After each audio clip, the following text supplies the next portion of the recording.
அந்த காலத்தில் எனக்கு தெரிஞ்சு போதும் என்ற மனமே பொன் செய்யும் மருந்துன்னு சொல்லுவாங்க.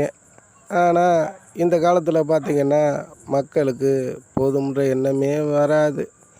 அங்கே தவணையை வாங்கி இதை செஞ்சிடணும், இங்கே கடனை வாங்கி இதை செஞ்சிடணும், அங்கே எல்லாத்தையும் பார்த்துறணும், வீடை கட்டிடணும், காரை வாங்கிடணும்.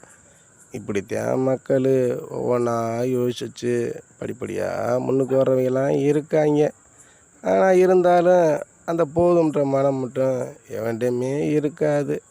இன்றைக்கி இவ்வளோ கிடச்சிருக்கு, நாளைக்கு அவ்வளோ கிடச்சா சந்தோஷமாக இருக்கும். அப்படித்தான் வாழணும், இப்படித்தான் வாழணும், அப்படித்தான் இருக்கணும், இப்படித்தான் மனுஷங்க ஒவ்வொரு ஆளும் நினச்சிக்கிட்டு இருக்காங்க. ஆனால் அது இல்லை வாழ்க்கை. எல்லோரும் வாழணும், எல்லோரும் நல்லா இருக்கணும், எல்லோரும் சந்தோஷமாக இருக்கணும், இப்படி நினைக்க ஒரு வயலும் இல்லை. இப்போ ஏதோ சில பேர் சிறு சிறு உதவி எல்லாம் செஞ்சுக்கிட்டு வர்றாங்க. ஆனால் இப்படியே நாடு போச்சுன்னா எனக்கு ரொம்ப சந்தோஷமாக இருக்கும்.